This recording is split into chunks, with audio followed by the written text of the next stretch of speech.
mbola ao anaty famolavolana ny drafi-panajariana amin'ny antsipirian'ny tanàna manamorona ny rocade nord-est na ilay entsona hoe padarina ireo komity mpitarika amin'izao fotoana izao ivoaka atsoela nefa izay drafi-panajariana izay ahafahana mampandroso sy manatsara ny fitantanana ireo tanàna manodidina an'ity rocade ny arivo ity. Tsy naomba fitantanana ary natao tsinontsinona ny zomim-piasa ao amin'ny orinasa-mpanjakana laboratoire national des travaux publics et du bâtiment na ny LNTPB no antony ny fitakiana fialan'ireo mpitantana raha ny nambaran'ireo mpiasa androany. Efa niaina ny trangana Covid-19 tao Menabe araka ny vaovao, ny fitadiavan'ireo olona ny fanerasera tamin'ireo olona voamarina fa nitondra ny tsimokaretina na ahafahana nampiena ny fifindrahany tao Morondava ho ny tompona andraikitra. Hitsahatra tanteraka ao anaty fotoana tsy voafetra ny fikirakarana ny taritasonombo ho an'ny distrika Ambohidratrimo raha ny nambaran'ireo deleke mpanjakana any an-toerana noho ny fitazonana ponja vonjomaika ireo deleke naman'izy ireo izay voaroroy tamin'ny famotsiana omby. Manatra ny araba tompokilasy tompoko vavy manasanao hiaraka aminay ato anatin'ny fotoana ny fampahalalam-baovao hatramin'ny farany ny pejy ny toe-karena no etsika anokafana ny fiarahana iresaka mahakasika ny fizahantany isika raika amby efapolo isanjato andreo vahiny tsy monina eto Madagasikara tonga avy any ivelany nanomboka tamin'ny fisokafany sistany malagasy dia mpizahantany avokoa tsy mbola azo lazaina fa efa tafarina nefa tsy siatry amin'izao fotoana ka hitrandraka tsena vaovao iraisam-pirenena ny ministeran'ny fizahantany ahafahana mampafantatra bebe kokoa ny tolotra momba ny fizahantany eto Madagasikara. Ankilan'izay dia tsy azo vinavinaina ny mbola hiverena ny sistany ikatona ka miantso ny tsirairay hitandrina amin'ny fanajana ny fepetra ara-pahasalamana ny avy eo anivo ny CTM na ny Confédération ny fizahantany eto Madagasikara. Fanadihadiny ny fandresena miray eo amin'ny sary Nive Chanel. Nanomboka ny 13 oktobra lasa teo izay fotoana niverenan'ny fisokafany abakabaka Madagasikara dia nahatratra raika amby efapolo isanjato an'ireo vahiny tsy monina eto Madagasikara na non résident dia mpizahantany avokoa.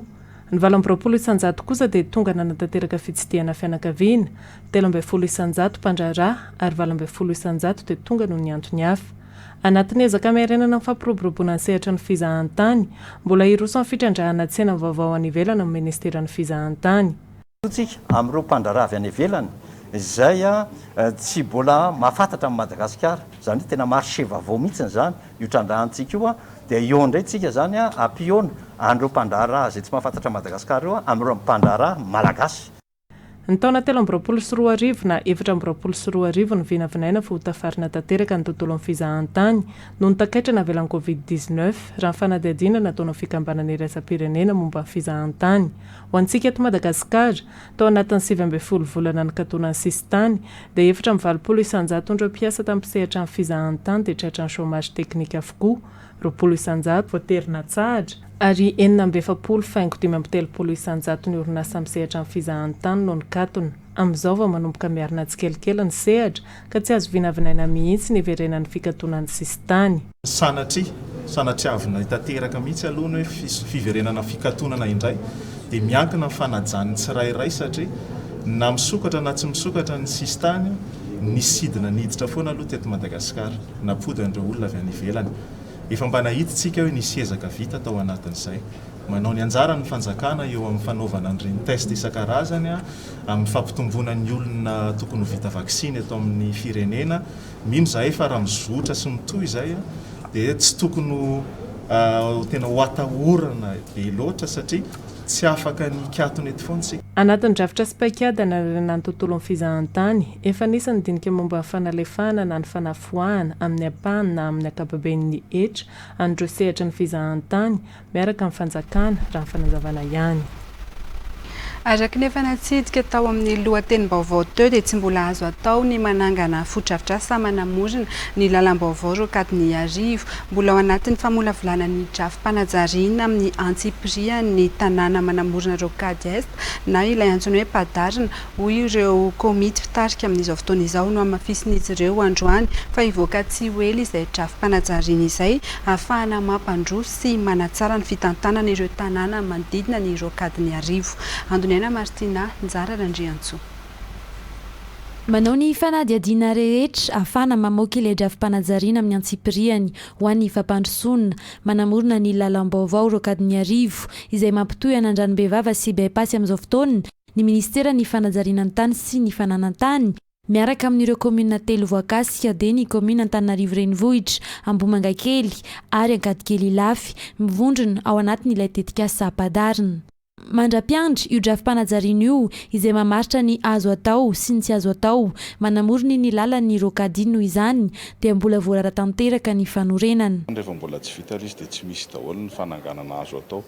Dia izaho matompona andraikitra voalohany aminay dia masika mihitsy izay aloha hatreto amin'ny anaovana an'izay satria fampandrosoana dia davina rokady voarapita dika hoe fampandrosoana ihany ny lalana dia fampandrosoana dia aleo maharitra kely dia manaraka ny drafitrasa rehetrapetraka ny rehetrarehetra rehefa izana ihany koa ny avy tany io drafim-panajariana ho an'ny fampandrosoana ny tanàna manamorona ny rokadiny arivo na padarina io ato anatin'ny fotoana aingana. Tanjona ny ananana fodi-drafitrasa maharitra sy lovainjafy raha ny fanazavana. Dia araka ny tenenina any amin'ny ataontsika fiafaran'ny saison de pluie zany dia tokony efa tafapetraka izay zavatra izay. Ka raha ohatra zany rehefa tafapetraka ilay izy dia misokatra amin'izay zany hoe reto azo atao, reto tsy azo atao. Efa tafatsangana ihany koa moa ny komity mpitarika sy mpamolavolo io drafim-panajariana io izay natanteraka ny fivoriana voalohany androany tetsy Anosy. Fa tafatsangana omaly nanomboka ny tamin'ny fomba ofisialy nanomboka ny raiky amin'ny 30 oktobra teo ny fikambanana Union Émergence de Madagascar na ny UEM aty amin'ny Nosy La Réunion. Ny foloan'ny fikambanana Lantoniana Gislin no tonga avy any Frantsa nametraka izany tamin'ny fomba ofisialy. Tamin'izany no nanamafisany tohizan'ny asa izay efa natomboky ny UEM hatr'izay toy ny fanomezan-tanana fanjakana amin'ny asa fampandrosoana, ny fanolorana boky sy fitaovam-pianarana ho an'ny sekoly any amin'ny faritra, ny fanolorana dictionnaire ho an'ny tranombokim-pirenena malagasy, ny fikarakarana fionana ara-panatanjahantena ho fanabeazana ny tanora, fanampiana sy asa soa amin'ny olona sahirana sy trabona nandritra tamin'ny video ampitaindavitra nandritra ny lanonana ny filoham-pirenena nanome tso-drano mivantana ho an'ireo mpikambana. Fa eo amin'ny pejiny toe-karena dia miara-mankalaza amin'ireo firenena maneran-tany ny herinandro natokana ho an'ny fandraharana izay nanomboka androany Madagasikara hatramin'ny faha-4 ambin'ny folo ny volana novambra no anamarika ity Global Entrepreneurship Week ity itika. Nanome tolotra ahafahan'ireo tanora niditra sy homatianina amin'ny fandraharana no tanjo ny fankalazana ka hivondrona ireo mpisehatra rehetra hanome ireo tolotra ahafahan'ireo tanora mivelatra amin'ny fandraharana ka mitarika izany ny Ministeran'ny Tanora sy ny Fanatanjahantena ary ny Ministeran'ny Varotra sy ny Indostria ary ny Fanjifana. Jotikela Randrenirina sy Njara Randriantso. Herinandro nasongadinana ny asa vitan'ireo mpandraharaha malagasy indrindra ireo tanora. Herinandro ihany koa ifanankalozan-kevitra sy akainatraikefa no manomboka androany anatin'ny Global Entrepreneurship Week. Fanombohana ny teto Anosy fa maro ireo hetsika anamarika ity herinandro ity. Amin'izao tsika amin'ny teny izao ny fampiofanana izay any amin'ny commune Ambohimangankely any misy an'izay fampiofanana mahakasika ny fandraharana izay.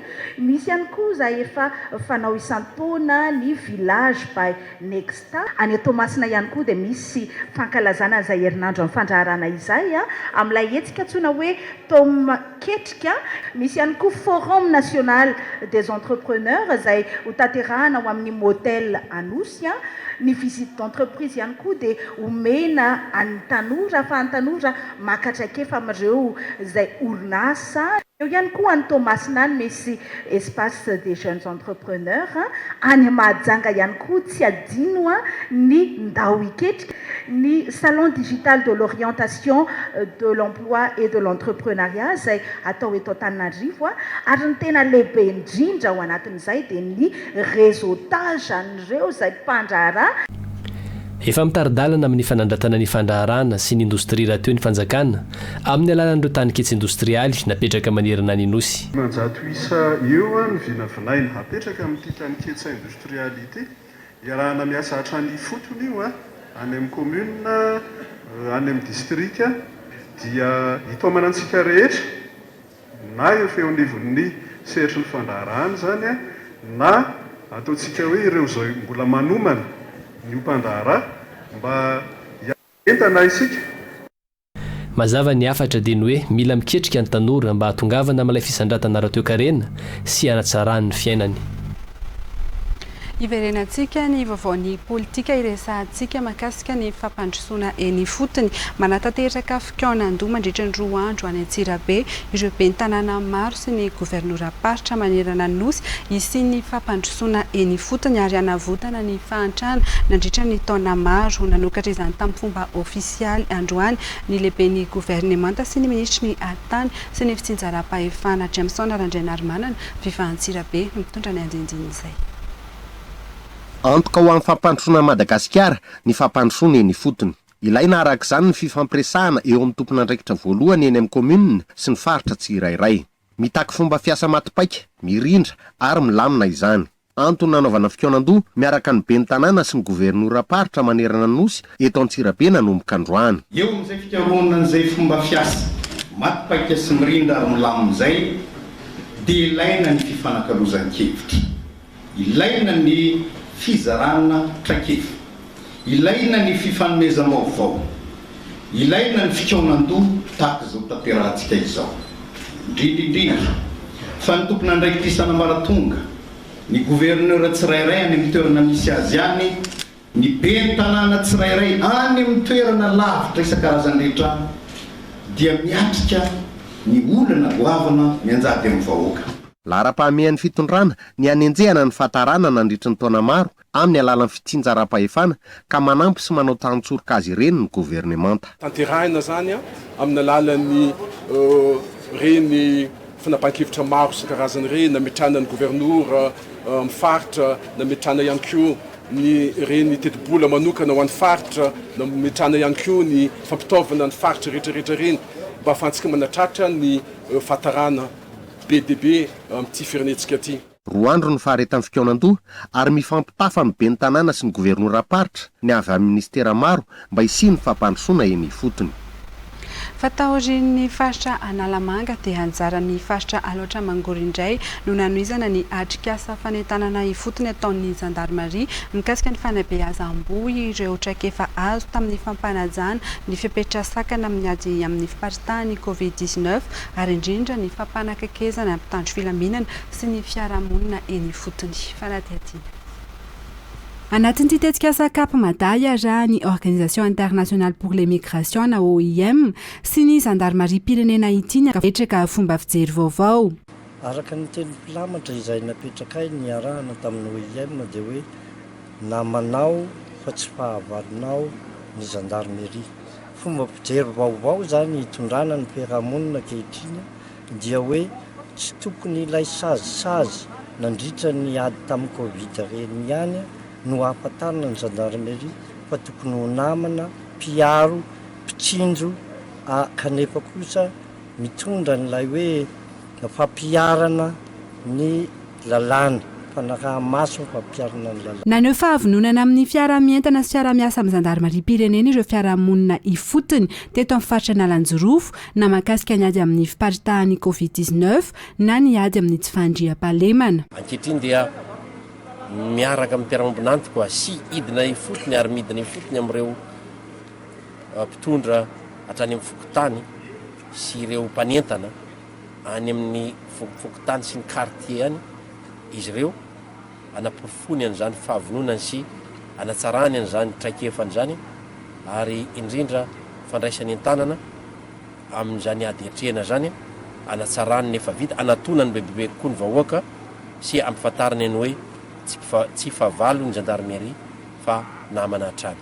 Nampiavaka ity fotoana ity ny fandraisan'ireo tompon'andraikitra maro anjara ao anatin'ny komite teknika Cap Mada avy amin'ireo mpiara-mombon'antoka teknika sy ara-bola toy ny avy eo anivon'ny PNUD, ny UNFPA, ny PBF, ny OIM sy ireo solitena ministera isan-tsokajiny toy ny avy eo anivon'ny ministera ny filaminam-bahoaka. Nandray anjara koa ireo filoha-pokotany sy fikambanam-behivavy anatin'ny komuna Moramanga. Tao amin'ny sekolin'ny zandarmaria Moramanga no nanomboana tamin'ny fomba ofisialy ny atrikasa ny herinandro teo ary notohizana tao amin'ny komuna Marozevo, Antsirinala, Andasibe ary tao Beforina no namarana ny anjara ny Aloatra Mangoro. Araka ny efa nambara tany amin'ny lohatenim-baovao teo ihany koa dia efa niena ny trangana Covid tao Menabe amin'izao fotoana izao ny fitadiavana ireo olona nifanerasera tamin'ireo olona voamarina fa voan'ny Covid na tracing contact no nahafahana nampiena ny fifindran'ny valanaretina tao Morondava mitovy ihany koa ny fanentanana ataon'ny tompona andraikitra any an-toerana ny amin'ny fanajana ireo fepetra sy famporosiana ireo olona nao vaksiny fanefitry ny Covid-19 raha ho an'ny omaly dia tranga iray amin'ireo olona dimampolo natao fitiliana no voamarina fa voan'ny Covid-19 tao Morondava raha nitaritra voaravy any an-toerana. Olona ny fampikasika tamin'ny olona voamarina fa tratry ny Covid-19 teo aloha io tranga vaovao io raha ny fanazavana. Azo lazaina fa efa voafeny fiparitany valanaretina ny an-toerana raha jerena ny antontanisa vokatry ny fitiliana tao omaly. Ny fikarohana ireo olona nifanerasera tamin'ireo olona voan'ny Covid-19 na ny tracing contact no nahafahana ny fiaingana ny fiparitany valanaretina raha ny nambara ny taleparitry ny fahasalamam-bahoaka ao amin'ny faritry Menabe.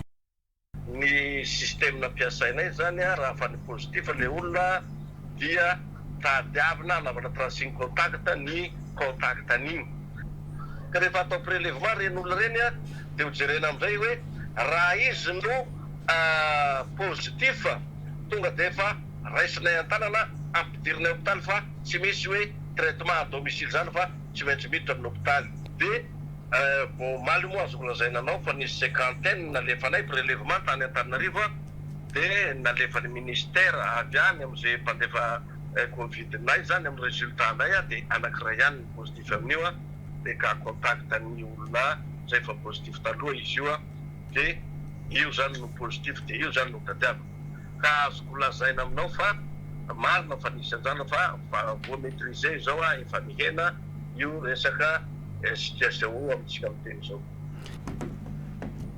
Ahafahana mampianatra ny trangany valanaretina dia misy ihany koa ny fiarahamentany eo amin'ireo mpitondra rehetra na ara-politika na ara-pivavahana na ireo ray aman-dreny aran-drazana ny amin'ny fanentanana amin'ny fampanajana ny fepetra sakana sy ny famporisiana ireo olom-pirenena iroso amin'ny fanaovam-baksiny fanefitry ny Covid-19 raha sy aivina dia ny herinandro teo no nirongatra tampoka ny tany ireo olona voan'ny Covid-19 tao amin'ny faritry Menabe ary efa voafehy izany ankehitriny.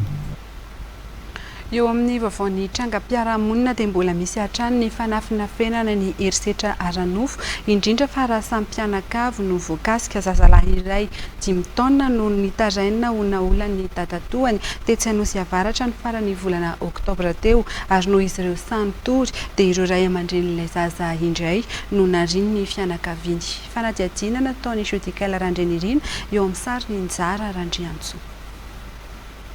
Fianakaviana akaiky ihany no nahavandoza tamin'ny mita zazalahy kely 5 taona monja modiny taritiny anaraka azy tetỳ amin'ny toerana tsy lavitra ny fonena ny etỳ Anosy Avaratra ary dia nanaovany ny filandratsiny.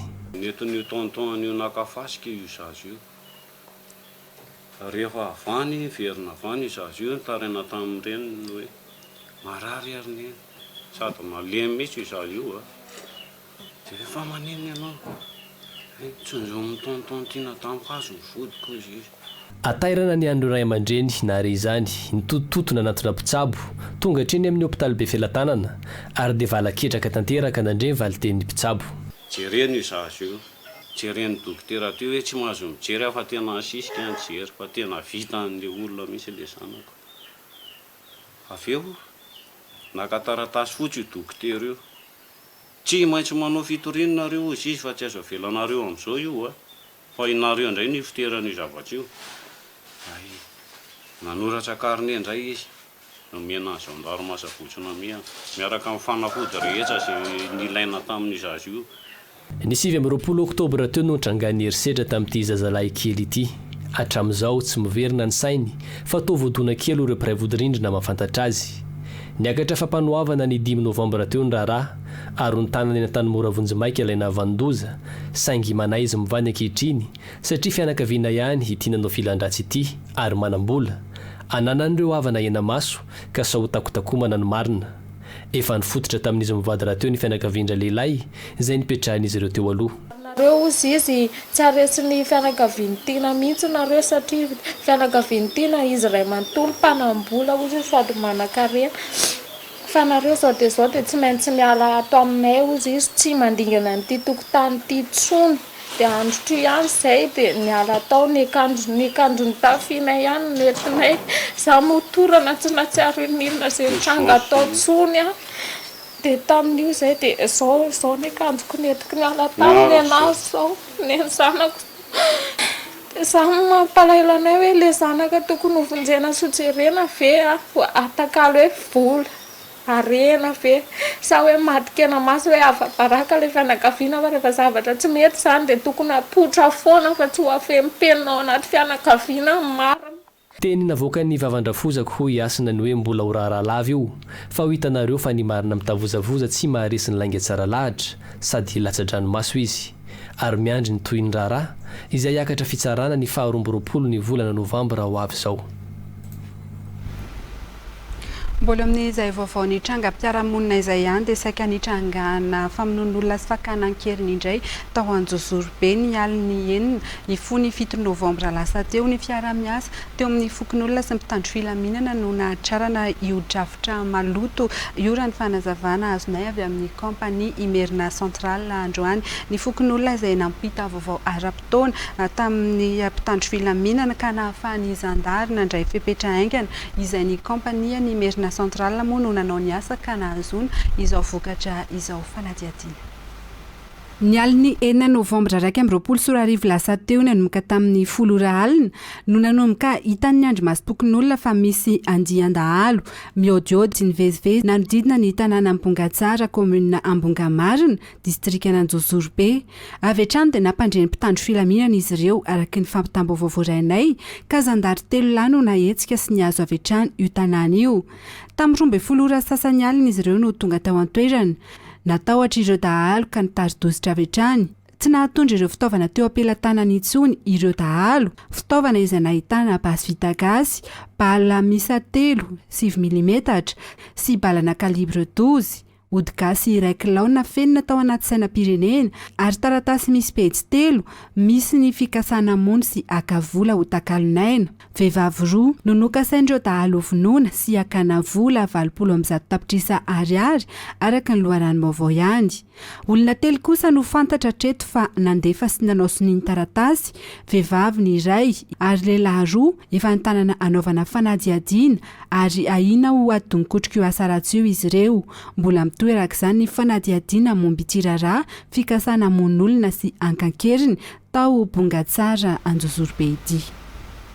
Mariana moa fa sary fanehoana ihany no tao anatiny ny fanadiadiana hita teo iny fa raha ny vaovao farany izay voaray makasika indra raha iny dia ny ampiray ka tafiakatra efatra izany amin'izao fotoana izao ny olona voasambotra sy anaovana fanadiadiana momba iny raharaha tany Anjozorobe iny fa mitaky ny analana ny mpitantana rehetra ao amin'ny orinasa mpanjakana laboratoire national des travaux publics et du bâtiment na ny LNTPB ireo mpiasa ao amin'ity orinasa ity androany tetsy amin'ny profesan'izy ireo tetsy ivandry ny tsy fahombiazan'ny fitantanana sy ny fanaovana tsinitsinina ny zon'ny mpiasa no antony fitakiana io raha ny fanazavana izay nomen'ireo mpiasa manome 27 ora ireo mpitantana ny mpiasa mba elan'izy ireo tsy nazona fanazavana kosa ny tale generaly ny LNTPB raha nangatahana fanazavana mikasika ity fitokoana ny mpiasa ity setra randrenasy anjara ratsaonary velo.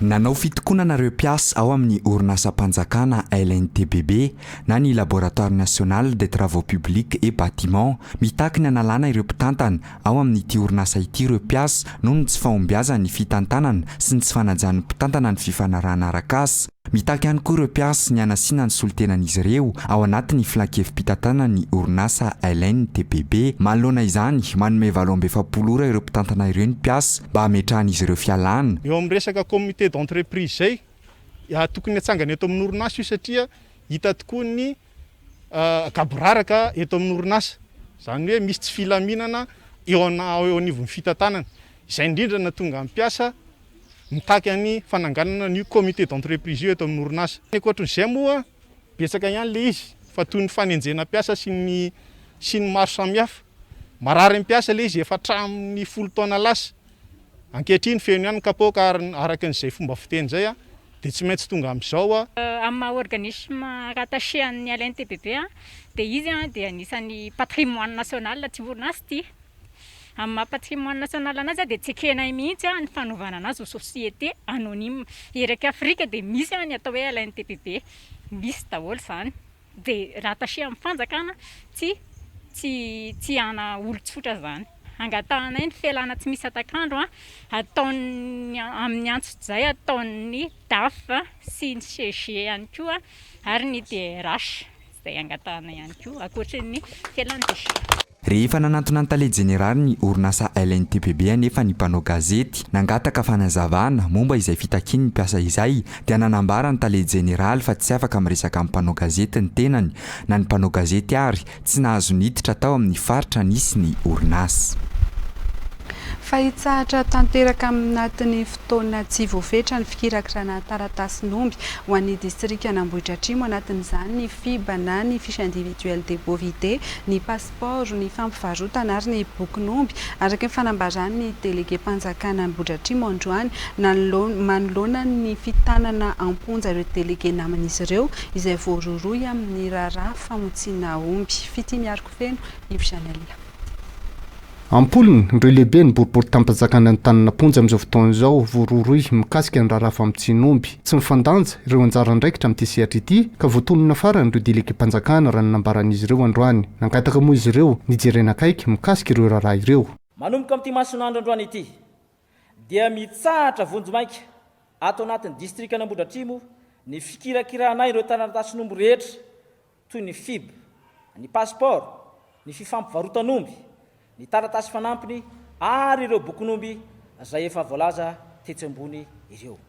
Faharoa, irina lehibe ny boribory tanimpanjakana na ny chef d'arrondissement administratif ny hanafoana hatramin'ny fakana ireo tambajotra réseau mpanadio omby ary hamongotra hatramin'ny fakana ihany koa ireo trondro vaventy tsy maty manota manao ty famotsiana omby ity ka ieverana ny chef d'arrondissement ho toy ny mpiray tsikombakomba na mpanadio omby halatra isan'andro vaky izao.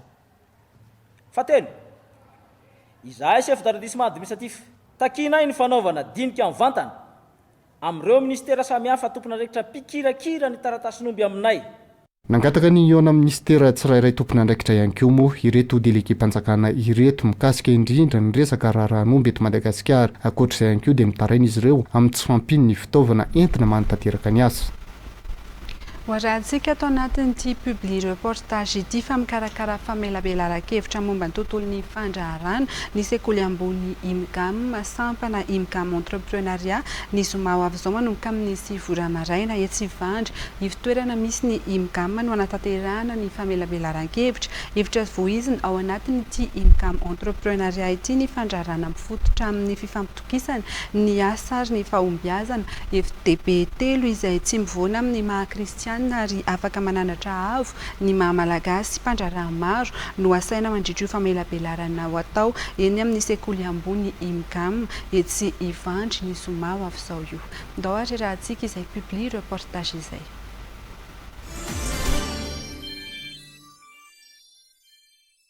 Ny IMCAM entreprenariat zany dia ataontsika hoe sehatra zay andraisana ireo tanora vita fianarana tsy avy eto amin'ny IMCAM ihany fa ireo tanora vita fianarana ambony rehetra izay mieritreritra ny todika sy karakara momba ny fandrarahana. Le resaka fandrarahana dia iveriko hoe fahafantatsika rehetra fa io zany no sehatra voalohany ankehitriny afaka manome antsika fidiram-bola ho an'ny tokantrano isan'isany ary asa ho an'ny tsirairay. Ny tena tiana itsindrina dia le hoe mahazava-dehibe ny tontolo iainana ho an'ny mpandraraha.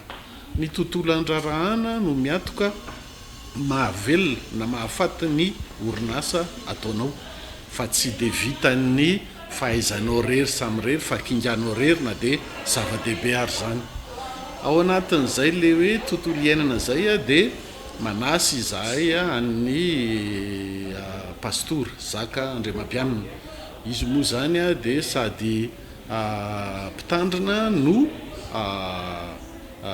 manana fahaizana ihany ko satria docteur izy mpampianatra mpikaroka mitony resaka fitantanana itony ka tianay napetraka miaraka aminy hoe ahoana le tontolo iainana ary misy ve ny atao hoe fandrarana ara-malagasy ny tondrany anazy de le hoe ny fandrarana malagasy de misy karazana fandrarana mety zany ary mamokatra amin'izao fotoan'izao na eo ary amin'ny fahasiaranana atrehantsika menakavy ao ambadika izay le ataontsika hoe famokarana zay de misy zavatra telo misy le fakingana mazava ho azy loatra zany kanefa misy ihany koa zay le hoe tontolo ny andrarana zay miakina amin'ny fifampitokisana misy ihany koa ny asa mijoro asa mazakatena asa matotra ary farany eo amin'le resaka le hoe vokatra hoe zavatra mba ahitam-bokatra le zavatra atao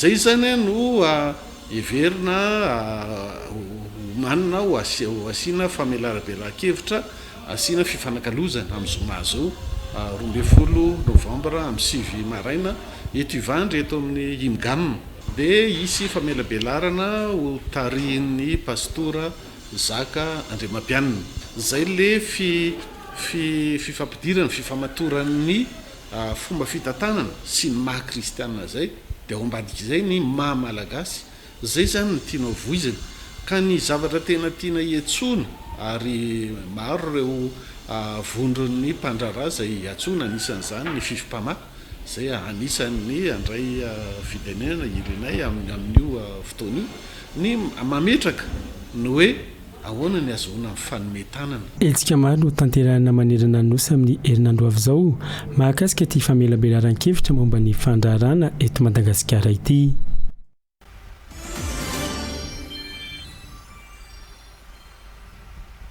Araka ny fanambara tany ampiandohan'ny fampahalalam-baovao teo dia manambahiny isika eto amin'ny fahitalavitra viva amin'izao alina izao iresaka mahakasika ny kolontsaina izany hoe ny boky sy ny vakiboky isika miaraka amiko eto amin'ny plateau amin'izao alina izao Andriamatony Zaka Rahono Santale Général ny tranomboky pirenena eto Madagasikara. Miarabanao ihany koa ary miaraban'ny mpijery amin'izao arivo izao. Araka ny efa natsidiko teo dia iresaka mahakasika ny boky sy ny vakiboky isika misy mantsy ny hetsika karakarainareo manomboka karapitso iny izay hetsika izay Andriamatony Tale Général. Ny tsenabe ny boky na ny foire du livre manomboka rampitso talata fahasivy ny volana hatramin'ny sabotsy fahatelo ambin'ny folo ny volana novambra. Ny tsenabe ny boky izay eo amin'ny tokotany be ny tranomboky pirenena eo anosy. Andiany fa firy ity hetsika ity dia inona ny tanjona ao anatin'izay hetsika izay? Voalohany izy ity no voalohany andiany voalohany no karakarainy ny ministera ny serasera sy ny kolontsaina amin'ny alalan'ny tranomboky pirenena eto Madagasikara. Ny tanjona dia fanohanana ny mpisehatra rehetra eo amin'ny tontolon'ny boky sy ny vakiboky ary satria hitantsika moa nandritra ny fotoana nisian'ny valana retiny reny dia somary sahirana ireo mpivarotra boky mivarotra ny bokiny ary fampahafantarana ihany koa ireo mpiantsehatra rehetra ao anatin'ny tontolon'ny boky ary ao anatin'izay ihany koa ny hoe fampahafantarana sy fanomezana lanja ny mpanoratra malagasy sy fampahafantarana ny asa soratra. Inona ny mety hitranga ao anatin'izay hatramin'ny sabotsy izay? Ao anatin'ny zay fotoana izay zany aloha voalohany indrindra dia izy ny varotra fampiratiana boky. Faharoa manarakarak'izay misy hetsika maro samihafa ihany koa manodidina ny boky sy ny asa soratra satria matetika mantsy misy hoe mpanoratra izy fa fantatritsika izy amina tantara amin'ny onjam-peo any anaty tantara no hentsika hoe nosoratany ianina ohatra dia amin'io fotoana io zany ahitantsika reny mpanoratra reny ary misy ihany koa hetsika olalovina antsehatra ohatra hoe ny tantaran'onjam-peo olalovina antsehatra mandritra ny fotoana io ihany koa misy mpanoratra izy nanoratra angano maro samihafa dia tantara angano ihany koa izy ho an'ireo mpianatra. Misy ihany koa famoahana boky vaovao, misy fionana mivantana amin'ny mpanoratra amin'izao fotoana izao satria ny tanora ny mpianatra indrindrindrindra ny hoe ny mpanoratra ny anaty fandaharam-pampianarana mieritreritra hoe mbola hany hoe zany mpanoratra izany dia ho hitantsika ao mombamomba azy mety ho hitantsika eo ihany koa le mpanoratra dia isy ny fifanakalozana sy ny fifandraisana amin'ireo mpity boky mpamaky boky sy ny mpanoratra n'ireo boky malagasy ireo. Fanentanana ro an'ireo olona mba ho avy amin'ny hetsika tsenabe ny boky io?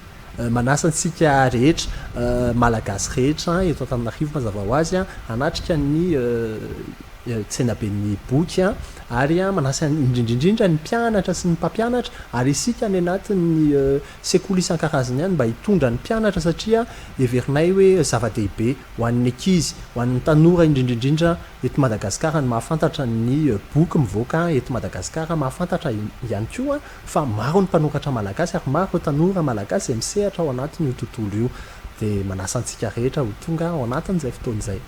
Makasitraka Andriamatoa Tale Jeneraly ny fahita ato amin'ny fahitalavitra bevata amin'izao alina izao. Makasitraka anao ihany koa mandray dia mirary soa.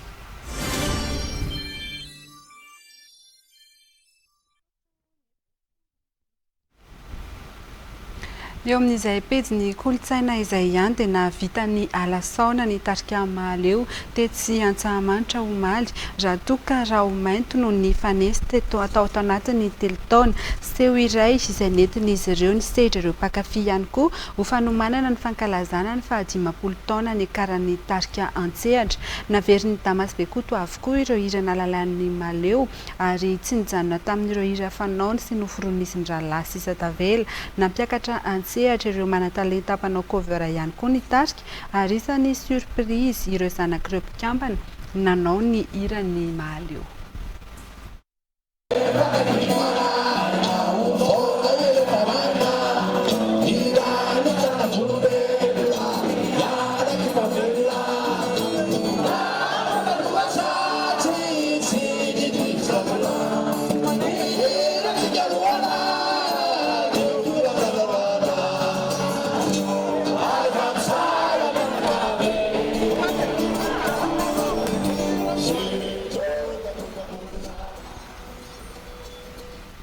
Eo amin'ny vaovaon'ny fanatanjahantena dia tafita hiakatra ny fiadinana ny tompon-daka eran-tany 2024 atao any Benin eo amin'ny taranja Tsipikanety be isika malagasy taoriny nahatongavan'ireo solotena malagasy teo amin'ny lalao famaranana ny Coupe des Nations nandritra ny fiadinana ny tompon-daka ny Afrika natao tany Burkina Faso raha iverenana ny vokatra azontsika teo amin'ity fiadinana ny tompon-daka ny Afrika ity dia tapitra ho teo amin'ny ilay dingana fifanitsanana Tour de cadrage hiakarana tamin'ny lalao ampahefa-dalana isika malagasy izay raraka teo kosa dia miatrika ny Coupe des Nations ny adiny toerana roa farany hiakarana ho amin'ny fiadinana ny tompon-daka eran-tany 2024 sy navotsitry ry avitra sy ry Aja Denis ary Jackie raha tsy azon'izy ireo ny amboara teo amin'ity Coupe des Nations ity raha nandresy ny Tchad tamin'isa 13 no 12 izay teo amin'ny lalao famaranana io i Maroc kosa no nivoaka ho tompon-daka ny Afrika 2024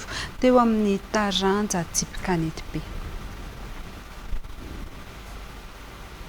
Ho an'ny taranja volleyball kosa dia ny farana ny asabotsy lasa teo rehefa nizotra nandritry ny herinandro ny fiadina izay ho tompon-daka ny Madagasikara eo amin'ny taranja volley sokajy latsaky ny 13 taona zava-dehibe ity fifananana ity satria ahafahan'ireo teknisianina eo anivon'ny federasiona mitsirika ireo taniketsa ny taranja volley eto an-toerana ho an'ity taom-pilalaovana ity manokana dia nisongadina ny ASI teo amin'ny sokajy vehivavy sy ny GNVB teo amin'ny sokajy lehilahy tao anatin'izay fifaninanam-pirenena izay fanadihadiana.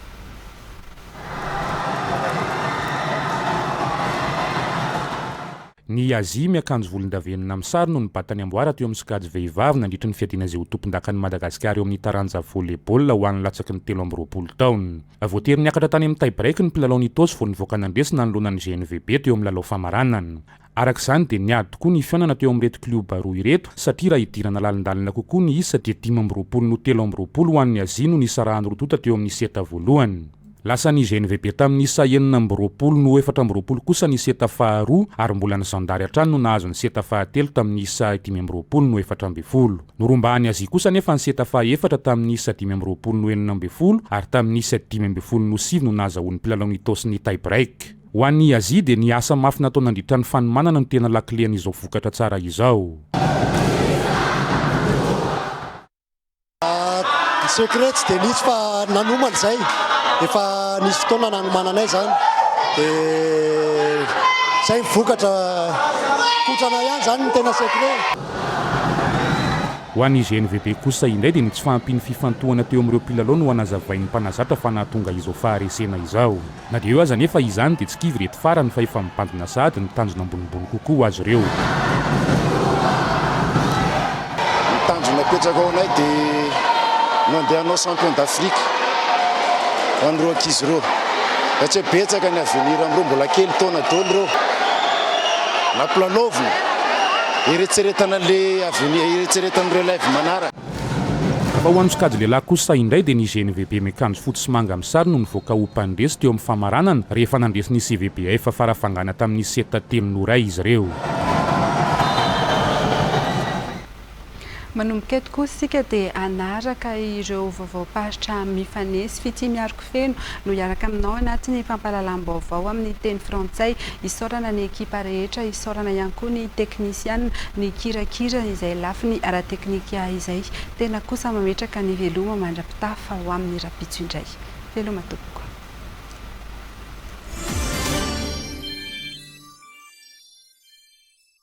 Nampitaraina ny polina tato amin'ny faritry melaka tato ato ny firongatra ny tsy fandriam-pahalemana, ny fanakanan-dalana, ny famonoana olona, ny vakitrano, ny alatra tetsi-teroa. Ho famahana izany aingana no antony nametrahana ny sampandraraparitra ny hery vonjitaitra ny polisy-pirenena eto Maintirano izao.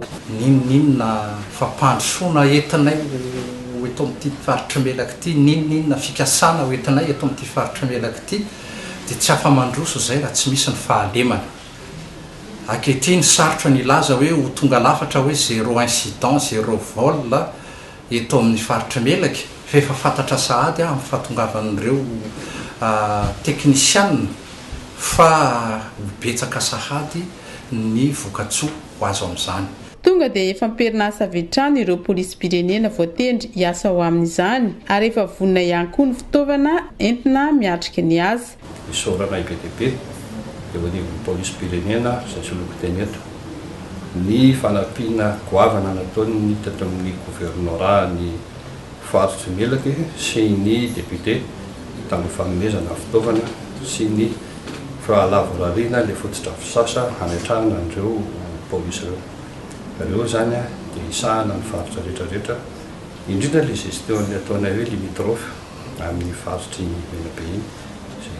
Zay koa nefa atao amin'ny fandrindran-dalana amin'izay dia amin'ny fametana iraka toy izao dia tsy maintsy mandeha foana ny fandrindrana ankapobeny ny asa. Dia mijery zay amin'ny lafin'ny fitaovana, amin'ny lafin'ny disiplinina ary indrindraindrindra amin'ny asa amin'ny lafiny fanatanterahana ny asa amin'ny andavanandro. No amafisy ny vavonina trano ny polisy-pirenena hiara-iasa amin'ny vahoaka ho fampandrina ny fahalemana ary mandray ihany koa ireo tsikera izay mety ho atao hanatsarana ny asa.